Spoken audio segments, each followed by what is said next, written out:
જો બાળકો 7.4 સ્વાધ્યાય 7.4 ચાલુ કરતા પહેલા અમુક સૂત્ર જરૂરી છે એ જાણી લઈએ. મેં તમને લખાવ્યા છતાં પણ એકવાર જોઈ લો કે પહેલું સૂત્ર ઇન્ટિગ્રેશન dx √x² + a² છેદમાં જો dx √x² + a² તો log mod x plus આ પદ એમનો √x² + a². જો અહીંયા જે પદ છે એ છેલ્લે એમનો રેડી, અહીંયા જે પદ છે એ છેલ્લે એમનો પ્લસ c. પછી એ જ રીતે જો અહીંયા છે ને આ બે સરખા છે, વચ્ચે માઈનસ છે તો તો કાઈ નહીં, log ના log x ના x પ્લસ ના પ્લસ જ રહેશે. આ પદ છે ને છેલ્લે મૂકી દેવાનું, બરોબર છે. જેમ આ પદ અહીંયા છેલ્લે મૂક્યું એ રીતે અહીંયા માઈનસમાં. અહીંયા જો dx integration dx x² - x² a² જો વર્ગમૂળ નથી, ખાસ ધ્યાન રાખજો. વર્ગમૂળ ન હોય ત્યારે 1/2a log mod. હવે અહીં x - a છે તો ઉપર x - a છેદમાં x + a x - a x + a. તો અહીંયા બાળકો જો a² છે ને આગળ આવી જાય તો 1/2a એમનો log એમનો 1/2a એમનો log એમનો. હવે અહીંયા ધ્યાન રાખજો x - a² - x² તો x + a જો નિશાની વિરુદ્ધ x + a x - a એ આગળ હોય ત્યારે તો ભૂલ પડવાની શક્યતા a + x a - x. જો બે સૂત્રોમાં અલગ છે, ધ્યાન રાખજો. નિશાનીમાં ચેન્જ છે અને આપણે જોઈએ કે પદ પણ આડાઅવળા છે. પછી આ બાજુ જો આ પણ આવી ગયેલું છે ઇન્ટિગ્રેશન tan x dx 10 નું સંકલન log mod sec 10 નું સંકલન log mod sec. હવે આ લોગરિધમના નિયમ અનુસાર આને વ્યસ્ત કરો તો આગળ માઈનસ થઈ જાય. sec નું વ્યસ્ત cos માઈનસ થઈ ગયા. હવે અહીંયા ઇન્ટિગ્રેશન cot x dx તો log mod sin x, cot નું log mod sin ઇન્ટિગ્રેશન. પછી એ જ રીતે cosec હોય તો log mod cos x minus cot x. log mod cosec નું શું થાય? log mod cos x minus cot x. પછી એ જ રીતે બાળકો જો એનું અથવામાં ક્યારેક આવશે. હવે આનું બીજું સૂત્ર ઇન્ટિગ્રેશન cosec x dx તો log mod tan x/2 આ ક્યારેક આવશે. હવે અહીંયા integration sec x dx log mod sec x + tan x + c sec નું sec + tan આગળ log, બરોબર છે. એનું અથવામાં log mod tan π/4 + x/2 આ પણ ક્યારેક આવશે, આ પણ ક્યારેક. આ બે જરૂરી છે, બરોબર છે. tan નું log mod sec, cot નું log mod sin, ખાસ ધ્યાન રાખજો, બરોબર છે. cosec log mod cos x - cot sec + tan log mod.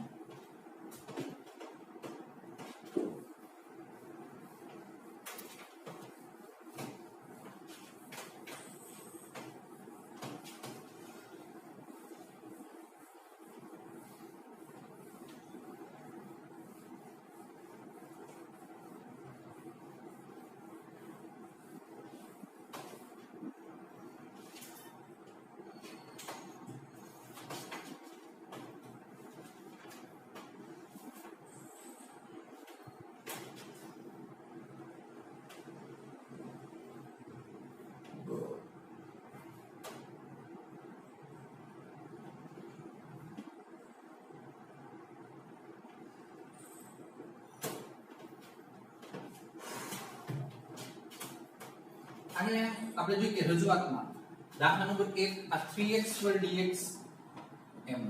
હવે x⁶ છે તો એને આપણે શું કહી શકીએ? x⁵ all² તો 6 થઈ જાય, ગુણાકાર કરો એટલે +1. તો અહીંયા ધારો કે x⁵ t લઈએ તો આનું વિકલન 3t² dt dx d તો 3x². હવે આ પદ છે તમારી પાસે, એની જગ્યાએ dt મૂકી શકાય. છોકરાઓ આદેશ લીધો કહેવાય, આદેશની રીતથી. હવે આપણે જોઈએ કે સરળ પડે એટલા માટે આદેશ લેવાનો હોય છે. હવે આનું વિકલન કર્યું તો 3x² dx બરોબર છે dt. તો આ પદ જ્યાં દેખાય છે 3x² dx અહીંયા dt લખી શકો ઉપર, બરોબર. અહીંયા શું થશે તો આપણે x³ = t, અહીં t મૂકશો તો ઉપર વર્ગ એટલે t² + 1 1 નો વર્ગ 1 જ રહેશે. તો બાળકો આપણે જોઈએ કે હમણાં આપણે વાત કરી, બરોબર છે, કે ઇન્ટિગ્રેશન dx x² + a² તો આપણે શું કહી શકીએ બાળકો? આનું સંકલન સૂત્ર છોકરો અહીંયા અંડર રૂટ છે કે નહીં જોઈ લો પેલા દાખલા નંબર 1 નથી અંડર રૂટ તો આપણે જોઈએ કે આનું શું કહી શકાય integration dx upon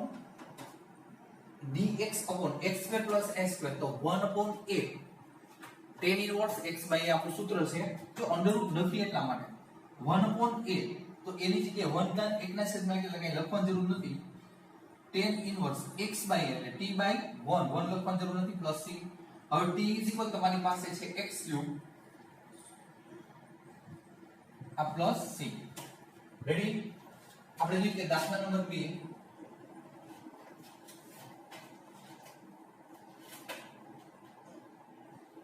I is equal integration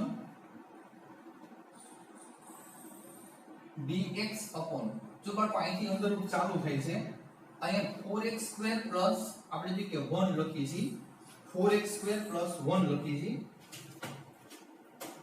તો અહીંયા બાળકો થોડું ધ્યાન રાખવાનું છે જો પરિવર્તન dx upon under root આ 2x all over square plus 1 all over square તો જો integration dx upon under root x² plus s² under root માં તો આપણે શું કહી શકીએ સૂત્ર log mod x plus under root x² plus s² plus c તો એને આપણે જોઈએ કે ગોઠવણી કરીએ તો આપણે કહી શકીએ કે log mod x is equal to x છે જો plus under root x² plus s² x² આનો વર્ગ એટલે 4x plus s² 1 plus c બાળકો અહીંયા x નો સહગુણક છે એ ભૂલવાનો નહીં 2 છે એ છેદમાં મૂકવાનો બધાયના છેદમાં b તો એને આમ પણ લખી શકાય 1/2 log mod 2x plus under root 4x² plus 1 plus c દાખલા ફેલા છે સૂત્ર આવડે એટલે આવડી જ જાય નંબર 3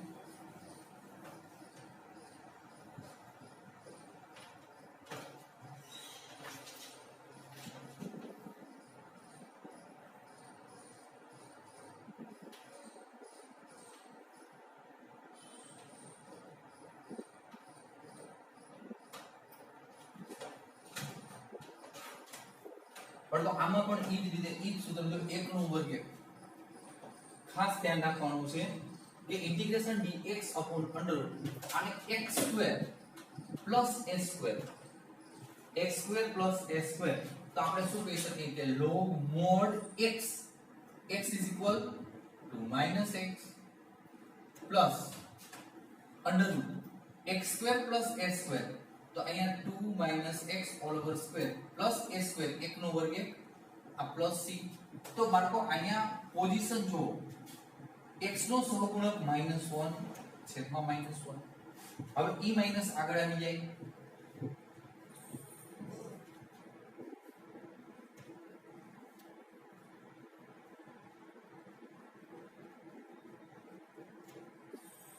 બરોબર હવે આને પ્લસ કરવું હોય તો આને છેદમાં લઈ લેવાનું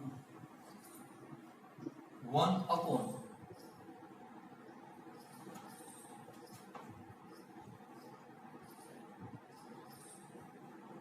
જો છેદમાં લઈ લીધું પ્લસ છે એટલે પ્લસ થઈ જશે લોગરિધમના નિયમ અનુસાર આપણે જોઈએ કે અહીંયા આપણે પ્લસ કરવો હોય તો આનો વ્યસ્ત કરવાનું વ્યસ્ત એટલે છેદમાં કઈ નથી એટલે 1 ના છેદમાં લઈ લેવાનું બરોબર એટલે આપણે જોઈએ કે ધારો કે આને ફરી પાછા ઉપર લઈ લીધા વિરુદ્ધ નિશાન એટલે માઈનસ થઈ જાય નંબર એના પછી દાખલા નંબર 3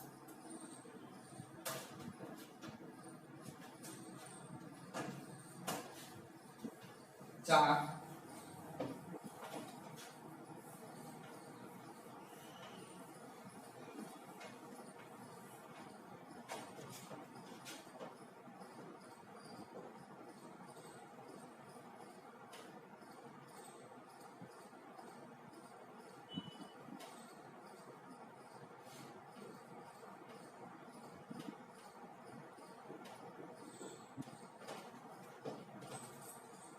9 minus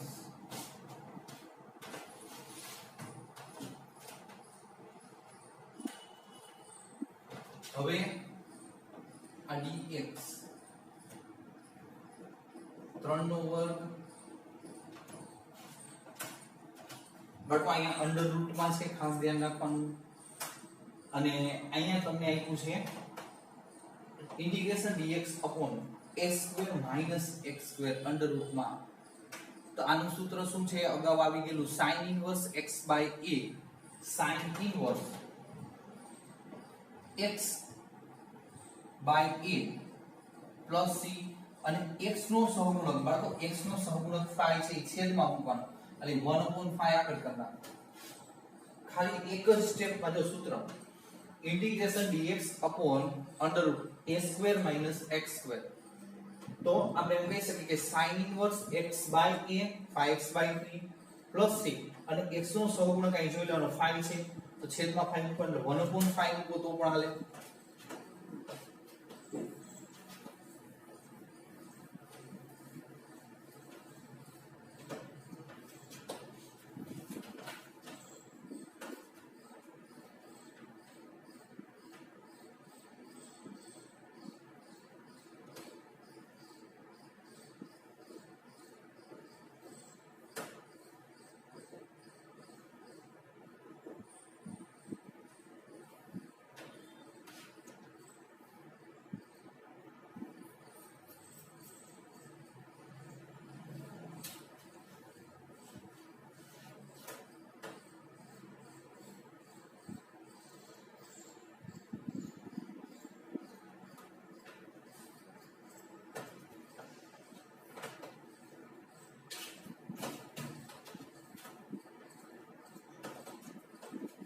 બરાબર. તો અહીંયા છે ને 2 કોમન કાઢી લો.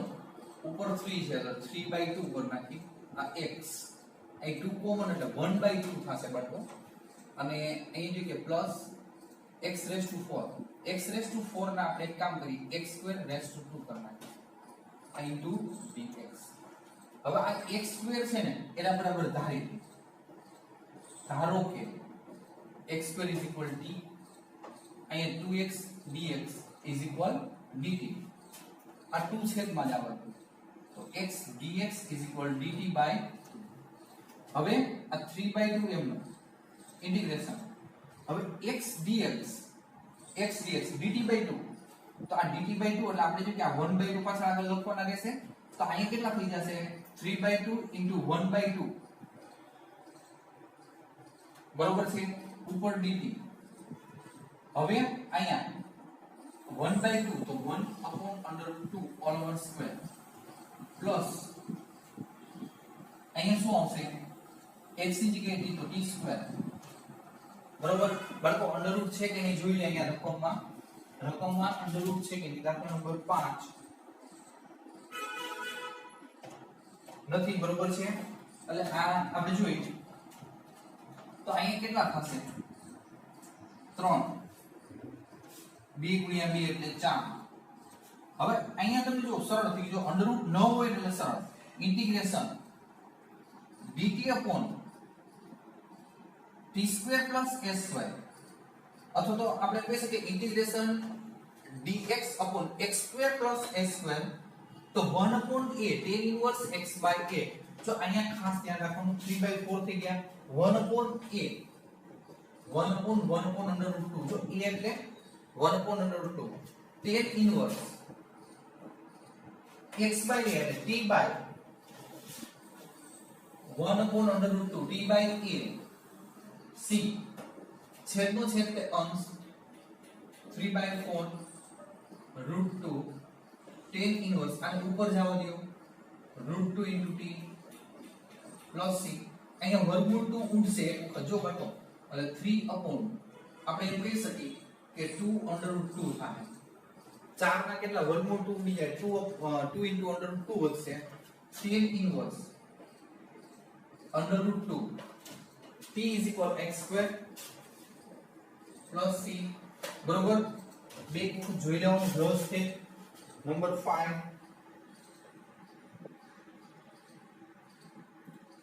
અહીં સુધી રાખીએ. વ્યવસ્થિત જોઈ લેજો 2 થી 3 વખત, કારણ કે આમાં આદેશ લીધેલો છે. આદેશ એટલે આપણે ધારણા કરી છે.